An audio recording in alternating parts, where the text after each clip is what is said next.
বন্ধুরা, এইমাত্র পাওয়া সবচাইতে বড় খবর, চলুন ভিডিও স্ক্রিন থেকে দেখে আসি।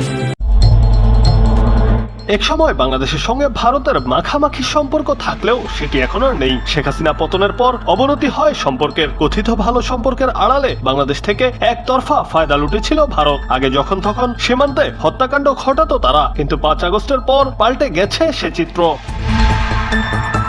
এখন প্রতিটি অপরাধ বা কাজের হিসেব চাইছে বাংলাদেশ। বার্তা দেওয়া হচ্ছে ভারতের দাদাগিরি, উগ্র আচরণ আর নিজের স্বার্থ রক্ষায় আর এক চুলও ছাড় দেওয়া হবে না। এসব নিয়ে বাংলাদেশের সঙ্গে ভারতের সম্পর্কের টানাপোড়েন চলছে। এরই মাঝে বাংলাদেশ ভারত আন্তর্জাতিক সীমান্ত এলাকায় নিরাপত্তা জোরদার করেছে নয়াদিল্লি। শুক্রবার গঙ্গা, ব্রহ্মপুত্র এবং সুন্দরবন সহ সীমান্তবর্তী নদীগুলোতে ভাসমান চৌকি বসায় ভারত। ব্রিটিশ দৈনিক দ্য টেলিগ্রাফ এক প্রতিবেদনে এই তথ্য জানায়। প্রতিবেদনে বলা হয়, অন্তর্বর্তী সরকারের একজন উপদেষ্টা ভারতের উত্তর পূর্বাঞ্চলের কিছু অংশকে বাংলাদেশের সাথে যুক্ত করে একটি মানচিত্র পোস্ট দেওয়ার জেরেই সীমান্তে নিরাপত্তা বাড়ায় ভারত।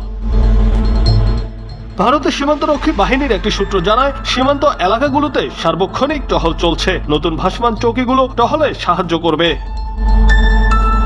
ভারতের সীমান্তরক্ষীরা যখন তখন সীমান্তে বাংলাদেশি মানুষ মারছে, বাংলাদেশ মিশনে তারাই হামলা করেছে, পতাকা পুড়িয়েছে, বাংলাদেশ নিয়ে মিথ্যা সংবাদ ছড়াচ্ছে। ভয়াবহ সন্ত্রাসী বিভিন্ন সংগঠন সে দেশটিতেই সক্রিয়। সব হিসেব কষলে যেখানে বাংলাদেশ ভারত সীমান্তে নিরাপত্তা জোরদার করা দরকার, সেখানে উল্টো ভারতের এমন পদক্ষেপ হাস্যকর বলে মনে করছে বাংলাদেশের জনগণ।